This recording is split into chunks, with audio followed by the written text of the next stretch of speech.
It comes right back anyway, so I think it's probably okay. All right, thank you all very much for coming. It is noon, so I want to get started so we can take the full hour. Today, happy Halloween, everybody. I'm dressed as a professor today. I actually had a Captain America outfit that I didn't wear, and I know it disappoints me. So maybe next year. Today we get to hear from David Oonk. He is a fourth-year PhD student in the Atlas program, which is over in engineering, and it is technology, Media and Society. Media and Society. Thank you. And so I've been working with David now for the last 4 years, and really excited about his work, and happy that you're all here to get to hear about it as well. David did his undergraduate work here in anthropology, also with film studies at CU, and has a really unique background that's thoroughly interdisciplinary that I think equips him uniquely for this kind of work, because he was also born and raised in Boulder, Colorado, and so one of the originals, and comes at this perspective of hydraulic fracturing and technological momentum, not just from a scientific way of knowing about these issues, but also an experiential way of knowing about these as well. So in between his PhD and that undergraduate degree, he worked in the Series Outreach and Engagement program, which is the parent of this group, the Cooperative Institute for Research in Environmental Sciences. And he's done a lot of other citizen science outreach and engagement work over time. So I will just say we've got one more seminar this semester. We've had a bunch in a row, and it's been fantastic. So please come out again. And if you can't, please have a look at where in that next seminar is. It's sitting over there. I think it's the last week in November. November 28th.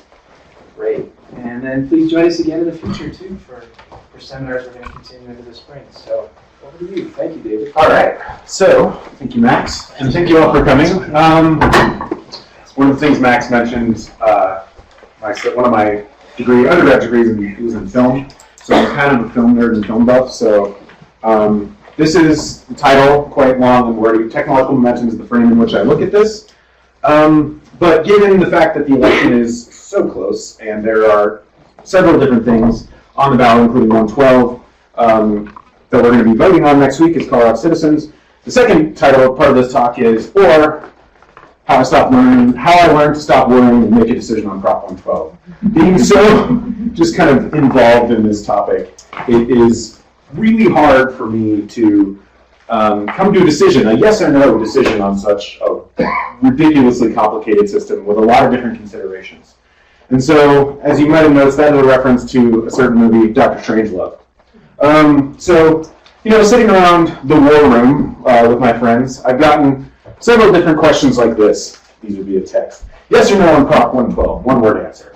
Anyone who knows me knows that I don't like to give one-word answers to anything. And then the second one, can you just tell me yes or no, 112, please help. To which my answer is sitting with that for a good while. And I'll come back to this. So, just so we're kind of all on the same page, there's a whole lot of people that know about Prop 112 in this room, just so we're all on the same page about what is included within this.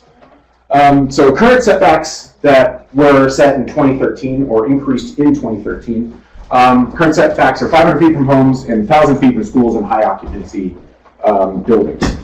Prop 112 would propose to increase this to 2,500 foot setbacks to new oil and gas wells, so old wells are not affected by this. However, old wells that are being re-drilled, or what they call recompletes, would. For new oil and gas wells from occupied structures, waterways, and vulnerable areas. The list of waterways, water sources, community drinking water sources, canals, reservoirs, lakes, rivers, and streams, whether continuously flowing or not. And the vulnerable areas can be defined by municipal and county level governments. So it empowers municipal and sub-state level governments to make decisions around oil and gas in their communities. I'll also note that if, say, there are two competing different setbacks, so say Boulder County sets theirs to 3,000 feet or something like that, or defines vulnerable areas, if Boulder County defines their vulnerable areas differently, the further setback, and that kind of runs into another county that has a different designation, the larger increase, or the larger number would be taken up. So, in kind of talking about the political rhetoric around this, And part of the way it's framed, and it's going to be what I'm going to be talking about, is thinking about health and safety kind of being balanced against jobs and the economy. This is kind of a dominant narrative to it. There's more to it than this, but I'm going to talk about mostly about the health and safety aspect, and how the work that I'm doing kind of illuminates decision-making around that, how we understand those things. So to kind of frame the potential ramifications for if this passes. This is produced by the COGCC of this map. So the white would be available land surface areas for new oil and gas development. This also only affects state land and not federal land. And then, so you'd have the buffer in green around buffer for occupied structures and the buffer in yellow for vulnerable areas. Or as the industry does, or the Protect Colorado group reframes this map to make it look much more aggressive, I would say. But this gives a sense of the kind of, to an extent, of how much of the land surface would be affected by this. So in terms of land surface, 54% of total land surface, 85% of non-federal land would be kind of restricted by this setback. And then of the top 5 producing counties, 61% of land surface and 94% of non-federal land surface. So it's somewhat substantial, but as we know, hydraulic fracturing and horizontal drilling can go deep underground and long distances, miles in directions. This was a study by Malinoff School of Mines, looking at what level or what amount of the subsurface would be affected by this change, and found that 54% of non-federal subsurface would be off limits if this were to pass. This, I want to caveat it with, this study only looked at 1 mile directionals. There's reason to believe that, I mean, they can already do multiple mile directionals, and that is liable to change, but this study, just to kind of establish baseline, set it, the study length at 1 mile in each direction from a certain wellhead. But this is all to say that this is a substantial curbing of it, and potential resources. And this also doesn't include that some of the quote-unquote juiciest areas of the basin would be restricted to this. So coming into a basin, oil and gas operators like to pick the juiciest spots first that produce the most wells. This does not take into account level of production between one well and another, or which one would be a better well. So another thing to kind of consider is there are over 50,000 wells in Colorado still operating right now. Over 50,000 wells in Colorado. There's over 23,000 in Weld County, so there's a lot of operations going on currently, and this wouldn't affect that. But there's a certain feature of kind of the production curves of these wells. So this is a short-term well with an initial production that's very high, and over the first 2 years, oil production decreases by 96% on this well, and 76% decrease in gas. So what this kind of indicates is there's this need to keep drilling new wells to keep production growing and at a level of the level that it wants, or to keep the production growing or even meet the needs of what we want now. I would also caveat this, that there are ways to drill wells and produce wells that are much more longevity based. In fact, one interview subject talked about the engineering behind this, and others talked about why there are certain pressures, why social and market pressures, why initial production is valued over long-term production. But this is something that could change via technology.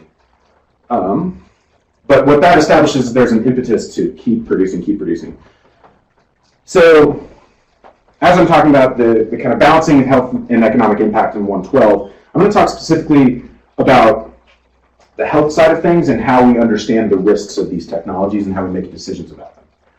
So jumping into, actually, Heidi is in the room, so I quoted Heidi here from a podcast series she did. But this is not necessarily to draw an equivalence saying, or this is not to say that everyone's claims are equal, but what this does point out is there's a lot of assertion of evidences are on our side, regardless of position.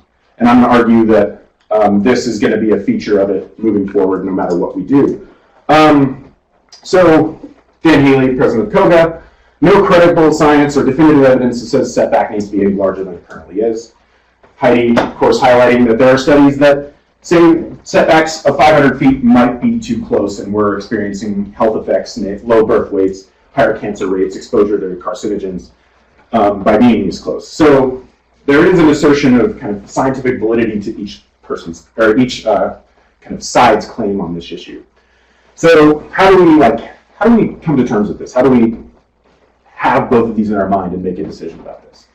So first, looking at this is very foundational, what are risks of technologies that we're kind of using, and what do these risks pose in terms of health, environmental impact? Then this gets into some of the theory that I'm using in my own work, is understanding from a philosophy of technology and philosophy of science, where the risks of technologies manifest, how do they accumulate, how are they distributed? So an eco-catastrophic view would say each new technology we have builds more and more risk into the system. And over time, these risks build up and build up and build up. So they're insidious. A dialectical approach would say the risks of technologies are really more distributed socially through social systems of power, that risks can manifest through that and not necessarily part of the technology. Another important part of this is the role of science in understanding risk. Risk Society Earl Beck would argue that technologies once implemented have an invisible risk that we need science in order to understand it, make something visible. So that's kind of on the insidious view or the eco-catastrophic view of technology. On the other end, political ecology is very much a tradition that looks at very individualized cases, taking into account historical context, social histories that help understand kind of how risk is distributed and how, when science is conducted about our risk, that is imbued with certain values and thoughts, values and perspectives of the people doing the work, so it can kind of exacerbate certain problems. But I kind of take a joint view of these two. I try to combine them. And viewing technology as a change agent has inherent risks, but it is dependent on the specific circumstance and place that it is implemented. So there is a risk, it's a change agent, but it really is dependent on the social context around it. So as part of that, in order to kind of come to terms with both the social and the technological need to be incorporated into how I view this. And as part of that, looking at a specific area like Colorado that has its own history of mining and natural resource extraction and relationship to the environment around us, all these things are important with how we make decisions around and study risks. So, and this is getting into the technological momentum part, and is how I frame this specific work. Social technical systems. Just bring these up. Interaction of social and physical or technical forces that create complexity. So this is it's about people and it's about machines and it's about what we build. So the physical and social infrastructure and how they complicate each other. This is getting annoying, I apologize for it. As I said, risk has technological and social drivers, and then these systems don't change, right? We're not riding around on horses and buggies anymore.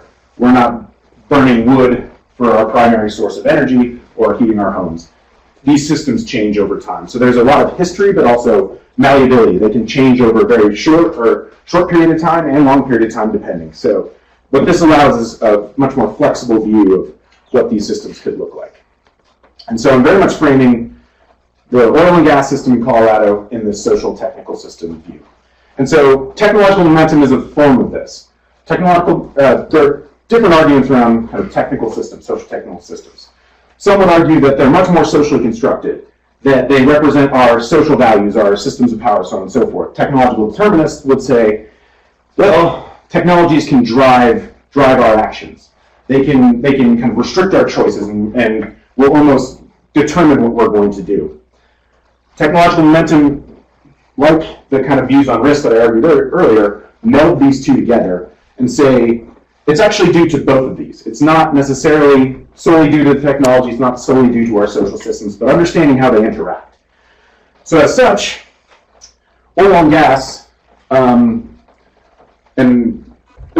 represents, or I'm framing oil and gas in extraction in this technological momentum view. So a system, another way of thinking of it is path dependency. So for instance, a system we have a lot of kind of built up, invested technology, physical and social and political energy into, that can be classified as having high path dependency or high momentum.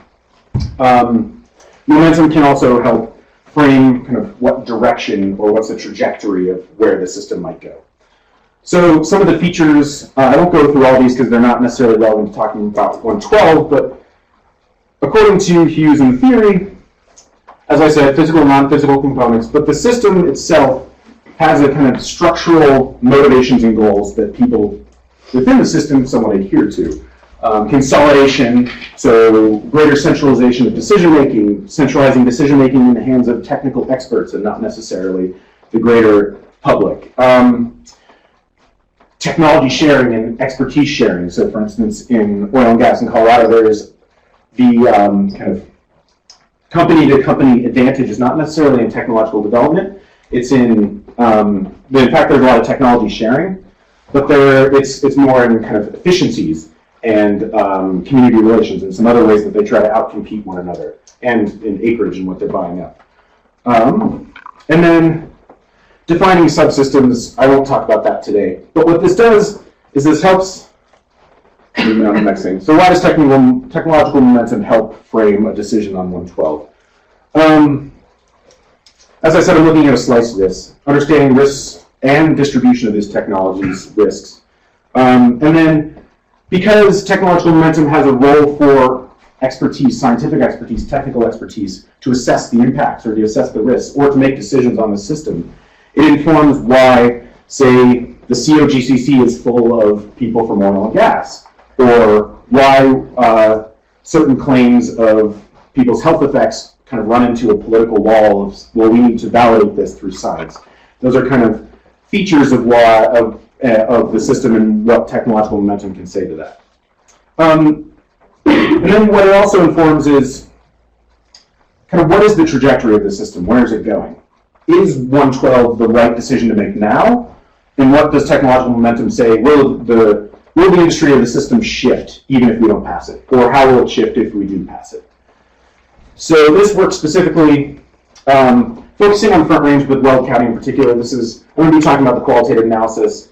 I'll hint at the quantitative analysis, but primarily through interviews and field observations and policy analysis. So giving you a frame of Weld County, that's 2000. This is 2016. So there's been a tremendous amount of growth in the industry of the Front Range here, which I'm sure you're all definitely aware of. So this system is kind of reaching a point that we might need to be making some decisions about. And understanding risks scientifically can prove to be very difficult. So imagine this is a whole basin, right? This isn't necessarily Colorado. This is in Texas, I believe. In a whole basin, we can measure, this is a top-down way of viewing it scientifically. We can measure total methane or total benzene or VOCs in the atmosphere from this altitude, or total ozone, because due to photochemistry in the atmosphere, VOCs will turn into ozone. So, but we can do these top-down measurements. But as we zoom down, it gets really, really difficult to determine what specific well is leaking, how much it's leaking. So it's hard to hold individual actors, companies accountable. And it's also, if you're a homeowner here, it's hard to know, is the well next to my house leaking? Or the one next to my house is operated by someone or by a company that takes it very seriously and monitors their wells as actively as they possibly can. And the other thing, kind of conflating this for Colorado, is oil and gas is mixed in with a lot of other systems, road systems, agriculture, feedlots, ranching, all that stuff is mixed in, and it makes it kind of hard to determine. It's not impossible, and in fact, top-down systems can use fingerprints to identify what extent is coming from oil and gas. But there's also subsurface infrastructure that could be leaking or having other problems. So there's a whole lot of complexity in possible areas that could be leaking that it makes it very difficult to understand the extent of what is out there and what risks are being posed. And then on the other end, there's bottom up, which is trying to understand, these are FLIR camera images or infrared camera images of wells, and trying to understand leak rates well by well, operation by operation, and multiplying them up to the basin. But that can also have some gaps in it. And with top down and bottom up, they often aren't reconcilable or they're very difficult to reconcile. For instance, this just came out a couple days ago. This was in Arkansas reconciling the difference of methane emissions between top down and bottom up. But this effort was extremely, unusually coordinated effort. So it took a lot of people, a lot of scientists doing a lot of different work to get this reconciled. And it doesn't necessarily apply to basin by basin. Basins are highly variable on kind of all the emissions coming out of the basin, geology, so on and so forth. So this is to say it is possible, but it's very costly and time consuming, that perhaps while this needs to be done to try to understand what are the risks and impacts of oil and gas on scale, it proves very difficult scientifically. And so another thing about this is, well, say if we can't understand it via top-down, bottom-up measurements, or we don't understand it well enough right now, or not beyond a reasonable doubt, perhaps, maybe we need to listen to people's claims more. Listen to kind of what are people saying? What are say complaints about? There's a well next to my house. I'm having these adverse health effects. My doctor has advised me to move away or to take mitigating steps. So this is another feature of kind of work that I've done in this is kind of how these claims are validated or not validated by the COGCC and CDPHE.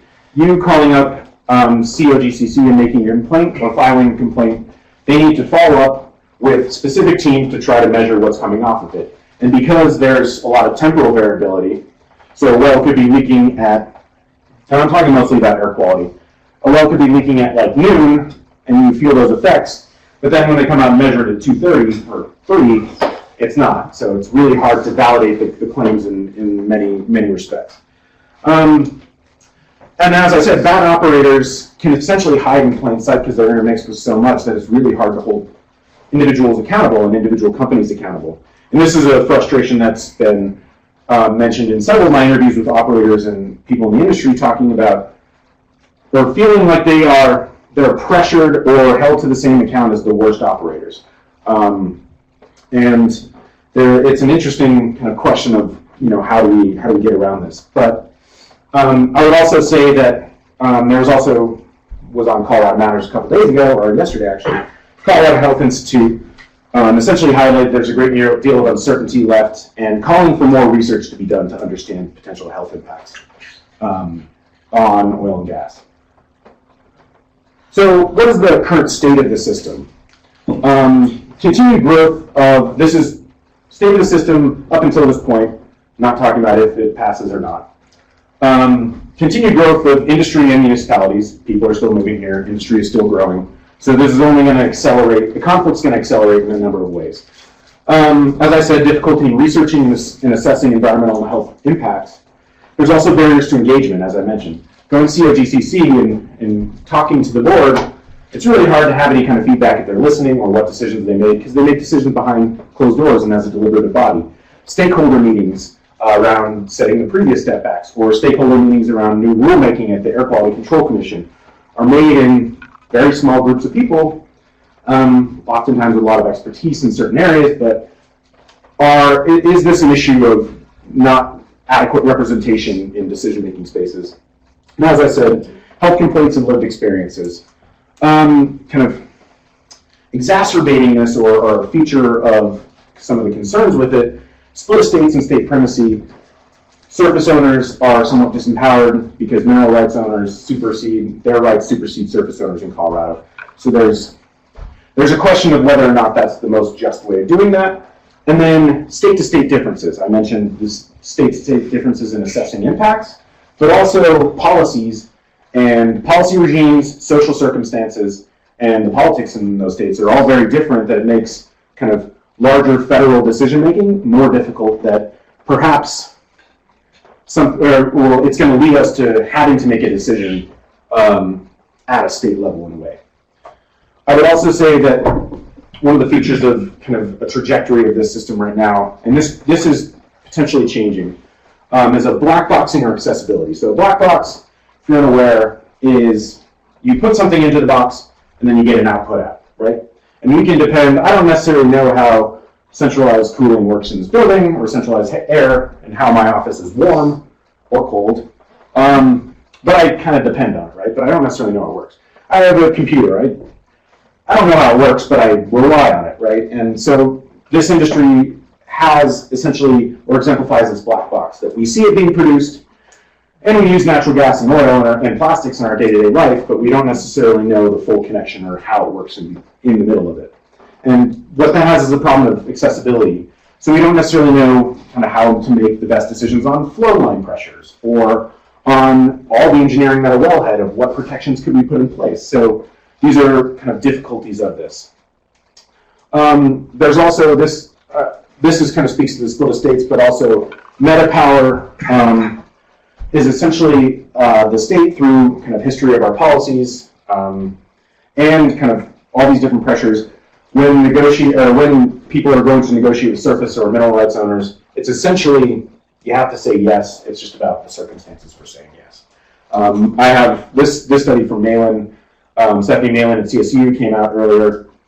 Several of my interviews and work that I've collected confirm a lot of the same things that she argues for in that as well.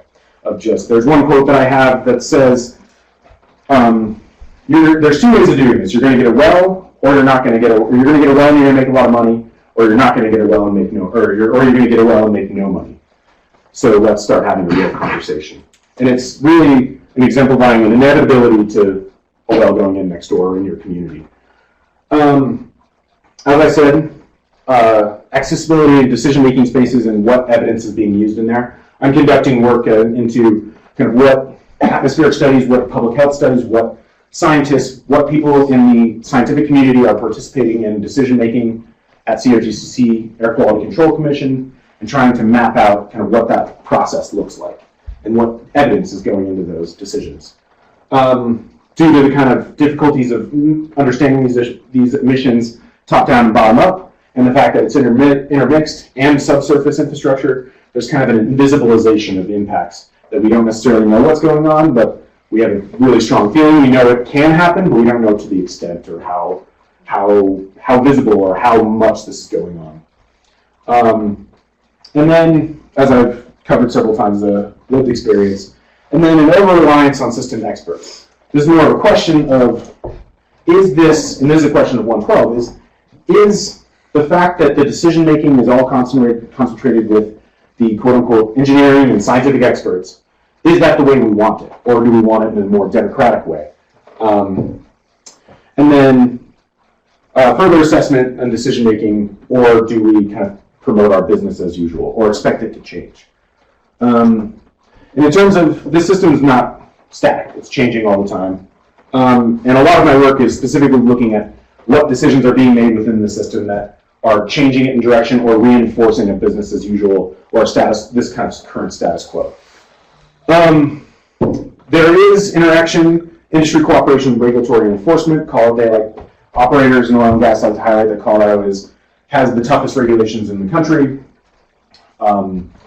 It is true that Colorado, there's a healthy relationship between regulators and oil and gas operators, and there is deliberation and stakeholder meeting between operators and regulatory agencies, COGCC primarily there. There's also interaction with communities. So best management practices, MOUs, quote unquote, being a good neighbor is something that is said a lot in the industry and wanting to kind of have the best relationship with communities moving forward. This can also be called social license to operate, and work that I'm doing with Rebecca will be looking at if they really walk the walk, or are they just kind of talking the talk? Are they just paying lip service to it and not doing it, or are they doing both? And it really can depend on the operator. As I said, willingness to point out bad actors. For instance, one interview subject said that in their perspective, that if it wasn't for two specific companies, it would be, quote, a really boring time for oil and gas in Colorado. These two, they lamented that these two were out there and these two existed. And then sustainability practices, so I mentioned the gutting of the wells or the high initial production that perhaps, it'll be interesting to see, and I don't necessarily know to what extent the push for kind of these longer term production wells might be occurring. So is the growth of the number of wells going in each month or each year, is that going to change as well? And then Colorado has a history of responding to events and state regulations, the setback change in 2013, 2014 methane, and the under subsurface mapping post Firestone event in 2017. So the system is changing, and it begs the question, is 112 the thing to do right now, or will it change in a better way if we just kind of leave it as is? And then, as I said, kind of if we say leave it as is and hope that more reconciliation studies between top-down and bottom-up can occur, then we'll know more about the extent of health impacts, then potentially we can take different kinds of mitigating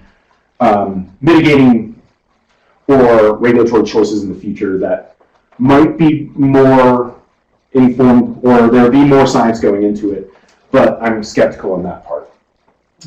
So, what does this mean for 112?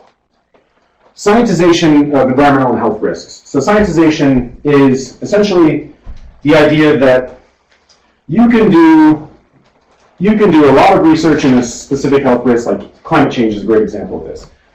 The first article of like the potential impacts of climate change was like in 1905 or something like that in a newspaper saying, we might be having this problem with greenhouse gases and the warming of the planet. We know, in many respects, we know enough about the science of climate change to be making a decision about it. The more research we do on it only manifests more studies that disagree. Thus, people that disagree with acting on climate change can point to one saying, see, it's not as bad as other scientists say.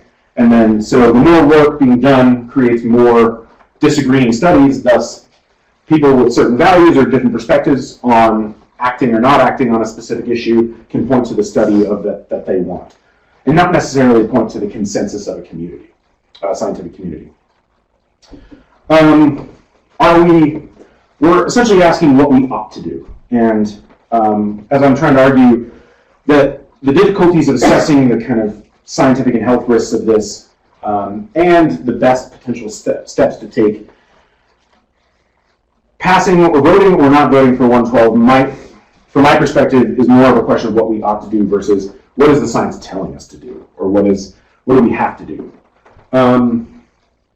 So, in getting back to setbacks, 500 Hertz setback has, from this interview subject, no basis in scientific reality, just pulling numbers out of the hat. Science can help inform us, but the also assertion, it doesn't matter, to this person, it doesn't matter, because if it was perfectly safe in a hypothetical way, and we say no, it's about a community wanting to be able to say this. But on the flip side, there are other interviews subjects that other interviews I had, but also this shows up in field observations as well, is, where's the burden of production? We're not necessarily stopping using these resources. Are we just shifting production onto other areas and other states? So there is an equity issue of, we're still using the resource, do we have the kind of just cause to ban it as well? And then also, this is more about saying no to it in general, but in the argument for should we have greater community control over the regulation of this, like land use? A claim that can be made, an argument that can be made by several interview subjects, and I would say it's a decent sound argument that there is technical expertise required to oversee and regulate this industry, that it should be kept at the state level because communities, counties, municipalities don't have the resources or the staff expertise to make decisions on it. So this highlights more the problem or the difficulty of community control versus state control. And then, because this is an evolving system, the question is this an overcorrection, or is this preemptive, or are we jumping the gun by doing this? And I'm kind of going to leave that question for you, but not necessarily answer it. But because kind of talking to health impacts and what does the science say, isn't providing enough, or as I've argued, isn't providing enough information to act. I think there are alternative frames for kind of looking at 112 in ways that are value-based in particular. 112 is symbolic action on fossil fuels, supporting that to say, no, we're doing this because oil and gas, fossil fuels, we're saying no, taking that action. This system has a lot of high momentum. It has a path dependency. 112 would disrupt that system. So is that a choice we want to make? Empowering surface owners over surface owners more so than we currently do, and do we want to empower sub-state level governments more than we do? And then, actually this one should be up here. Natural gas is a bridge fuel.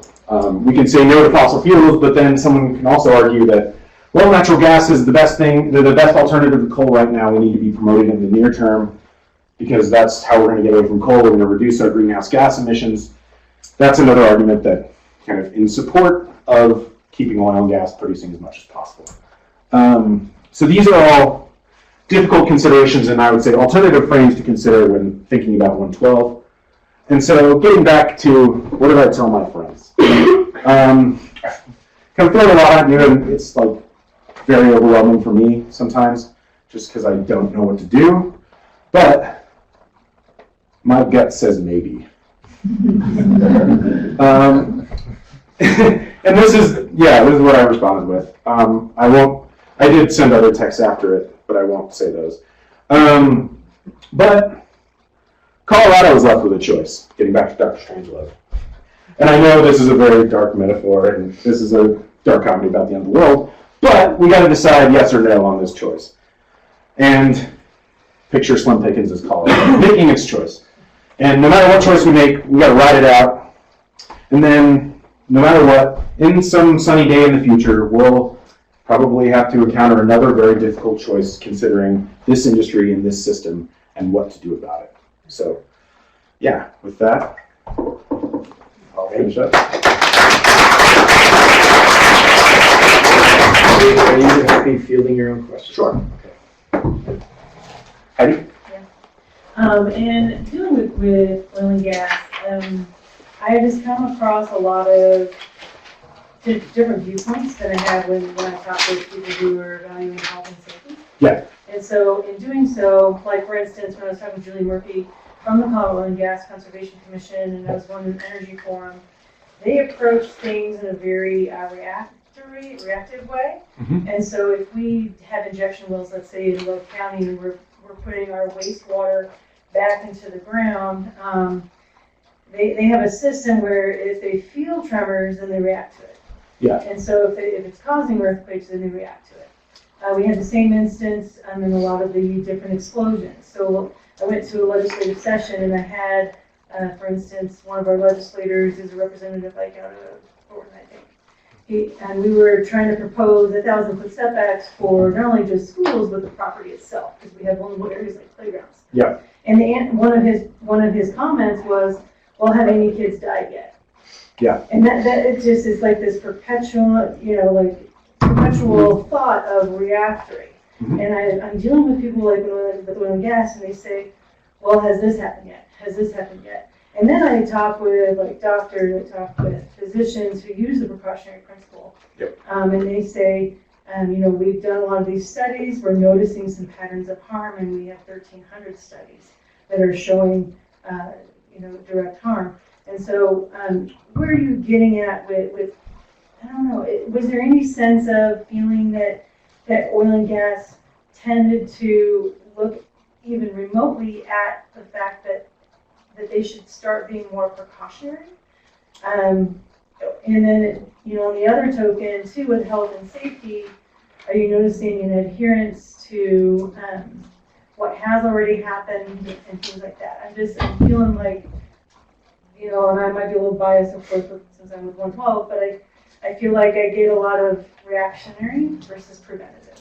Yeah, that's a great point.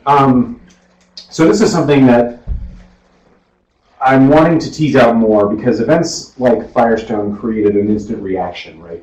And reacting to political pressures and kind of responding and doing something about it. Some of the work that I've done has indicated that there are proactive assertions of people working in oil and gas, like, okay, we can take these steps, we can do this before it even becomes a problem. There are a lot of I've encountered many different people talking about different proactive steps to take in kind of mitigating traffic impacts, health impacts as much as they can, and so forth, and developing technologies to kind of be a better neighbor in their way. This isn't. I would also say that there's a lot of kind of pushing of responsibility away from themselves. This has come up a couple times in talking in different contexts, saying like, well, you know, the investors in New York are kind of putting pressure on us for these high initial productions, so we're not necessarily going to be proactive about that because we're having to react to that.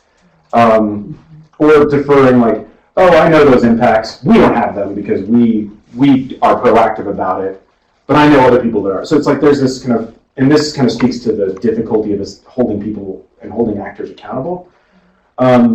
There's an assertion that they're proactive, but they understand why others are reacting a certain way. So I don't have a good answer as to like kind of the reality of the situation, but there is a value of wanting to be proactive about mitigating effects.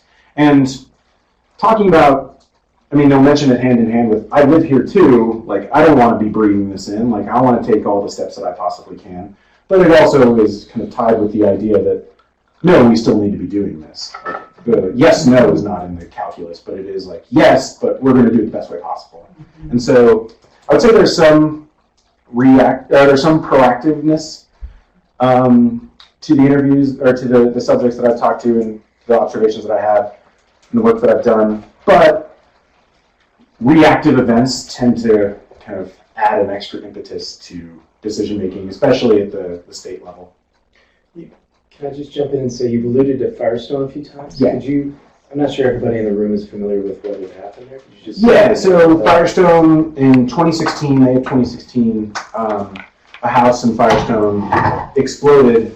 There was a nearby old vertical well that was drilled in the 80s, and it had an abandoned flow line coming off of the well right up to the edge of the basement of this house.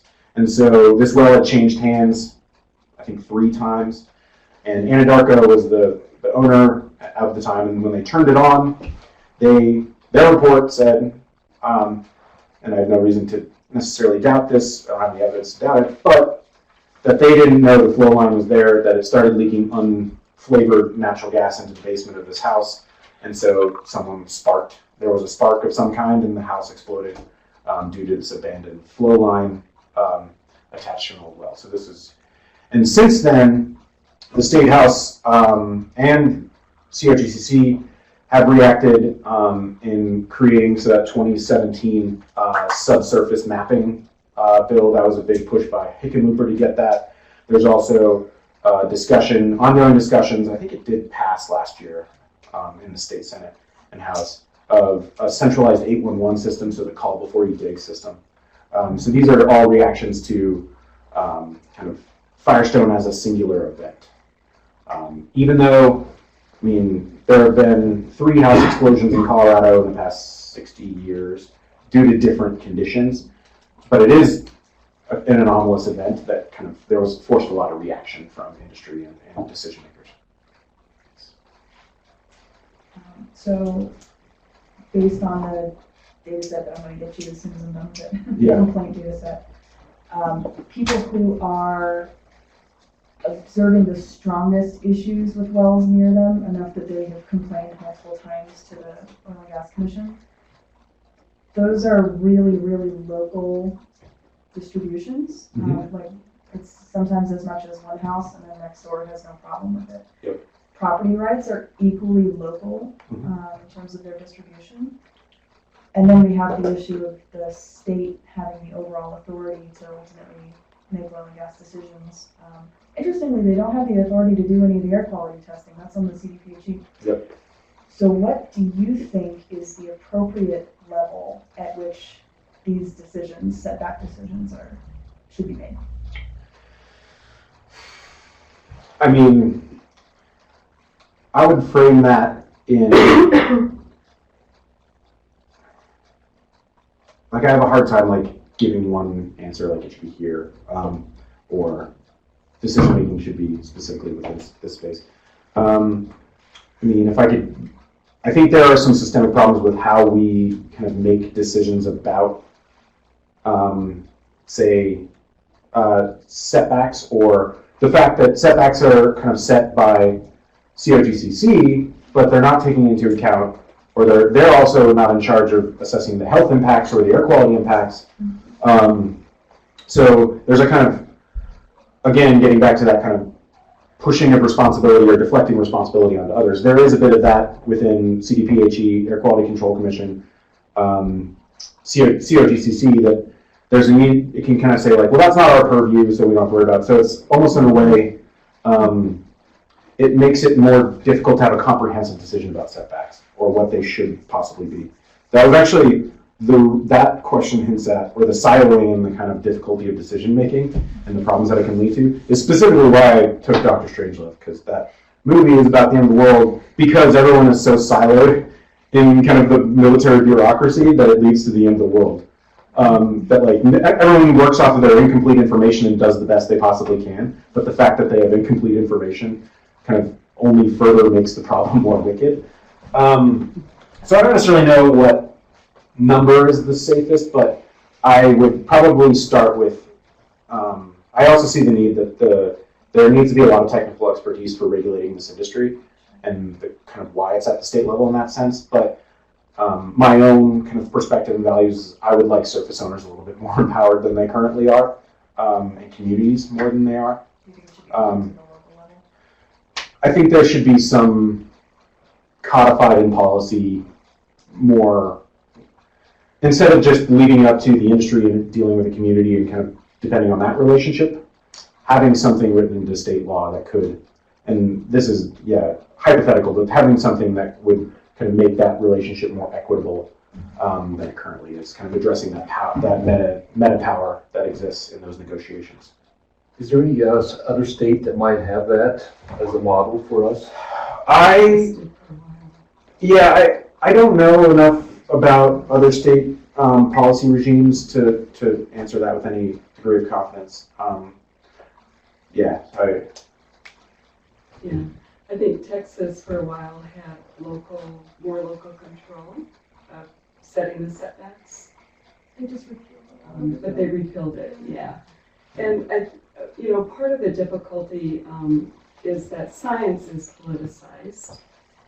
And in working in Broomfield with oil and gas, the operators come in very entitled. We can do this. Yeah. And they're not very proactive, really. Yeah, I would also. They're after their profit. Mm-hmm.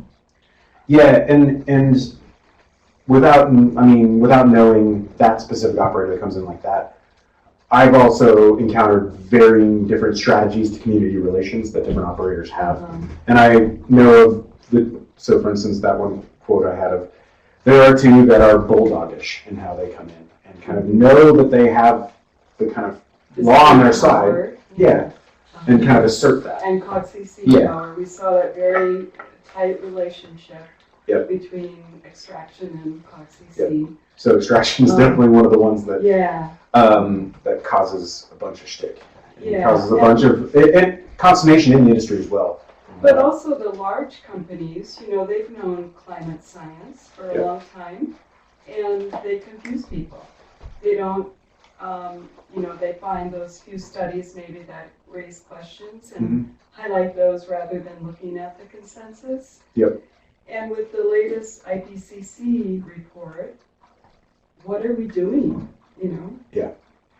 What more do we need? We're already seeing huge effects with climate change and suffering the consequences of flooding, and the industry wants seawall built at Houston to protect their assets. I guess I'm angry with oil and gas in the fossil fuel industry. Yeah, I would, without kind of getting into the debate of values around that kind of perspective on oil and gas. What I would say is, there are competing values of why this production of oil and gas is preferred even with considerations of climate change. And For natural gas, you're talking about, Yeah, and- versus coal. yeah, And then there's the methane leakage, so yeah. they didn't really. I'm arguing that it's messy. And oftentimes the kind of, I'm hesitant to kind of paint with a broad brush saying like, they're all wrong, I oppose them for that reason. But I'm just saying there are also considerations that, production of these resources help people in other countries that don't have total access to energy. So there is a kind of, well, if we're going to give people, from an energy justice perspective, if we're going to give everyone on the planet energy, is that preferred to over drastically mitigating climate and greenhouse gas emissions? So I mean, that's another consideration. But I'm arguing that it's messy and really difficult. Messy, because even that argument, some of the poor countries are leapfrogging into solar and other forms of energy. And also, they're the ones being most affected by climate change. Mm-hmm. And the industry promotes that, of course, for their profits. It's not a matter of really taking care of these other countries, but it's more about, I think, their profit, basically. Yeah, I mean, they are companies. Rather than diversifying and going into alternative energy forms, they Yeah. stuck with their model. Yeah, and I mean, we could go down a long discussion of energy transitions and specifically just transitions and what that looks like. So part of the reason why I'm interested in Colorado and the space in particular is, in a way, I don't have to deal with those really complicated questions from my own motivations, like, oh my God, what's the best for the planet? I have to go home and fall asleep at night too, so. We have one question online. Okay. Do you think so? Ian Baring Gold says, I've been intrigued about how many of the issues expressed about setbacks for oil and gas could be applied to distributed renewable development, primarily wind and large-scale solar. Do you see a potential dilemma in putting in place very restrictive regulations on one industry and how many that may play in other industries? Yeah, so I think that question gets at why questions of health impacts are so important, that then it's not just a question of not in my backyard, it's a question of these technologies have risks and health effects that we need to take more drastic steps to oil and gas versus wind, right? So I think that gets at why the science part is very critical, because I wouldn't necessarily say draw a simple line that just because you don't want it, that's just. Just because someone doesn't want it in their community, I wouldn't necessarily just use the kind of blanket morality that, okay, I'll accept that. So, I mean, that gets at the NIMBY, not in my backyard part of it, but I think there's another step to it that, there might be something more insidious and difficult about oil and gas that we need to take additional steps or more drastic steps versus, say, wind and solar, versus just addressing concerns of people saying, I don't want that here. I don't necessarily look into land use values. I don't necessarily research that. Adrienne Kretsch at School of Mines does a lot of cool work on that. I would point you to her stuff specifically about land use views of it. Important work. Thanks for sharing it. We really enjoyed your presentation. Thank you. Have a very brief, I hope, concise thought that I'd like you to comment on. Sure. It's a little bit out of the center of your presentation, but to me, after years of struggling and thinking and talking, I've begun to have lately a moment or two of clarity around particularly oil and gas exploration. We, as a global consuming community, have created an insatiable market for a commodity that is a globally traded and produced commodity. What we're watching in real time, at a very slow pace, is how a global commodity market works.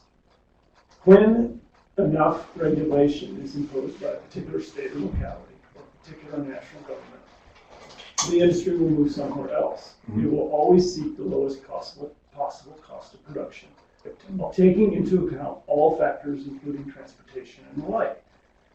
If we create unmanageable and difficult setbacks in Colorado, at some point, the price point will be reached and the industry will find somewhere else to go extract the mineral and from which to deliver it.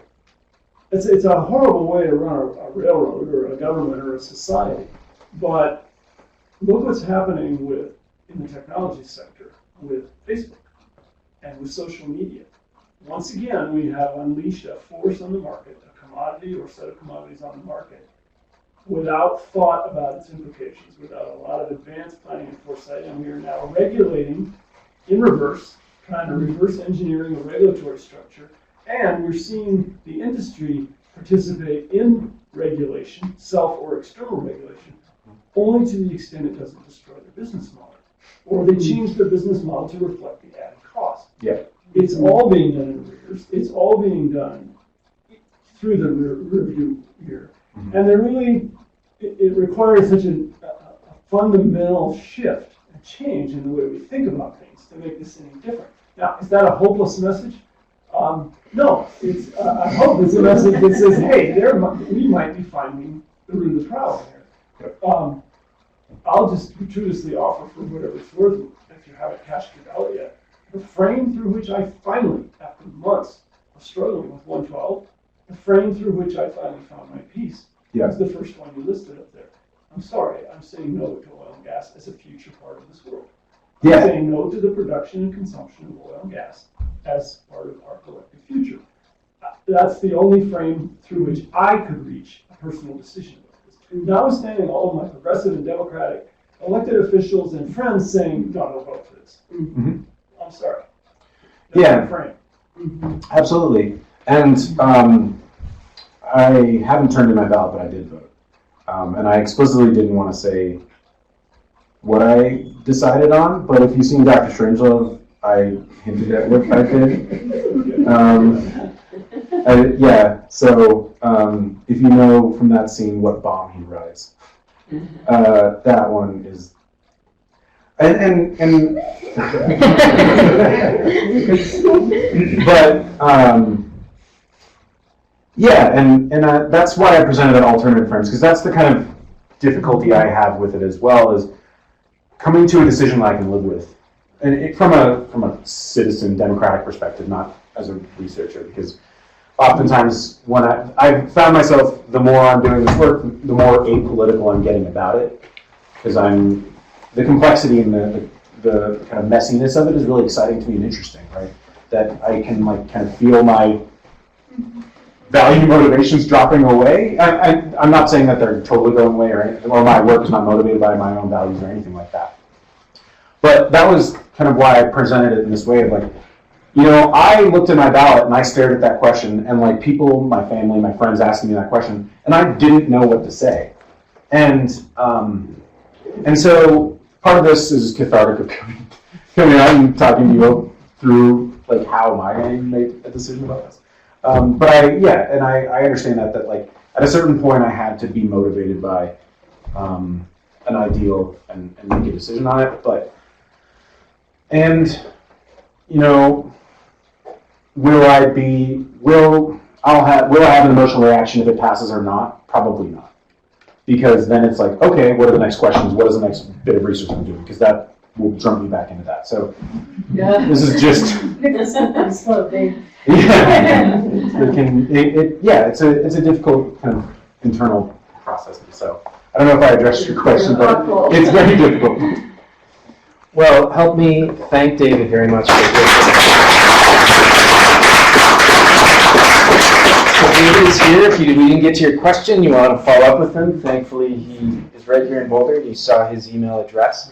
So please do follow up. And then again, our next talk will be a little bit less than a month away, November 25th. So please come back. Thanks a lot.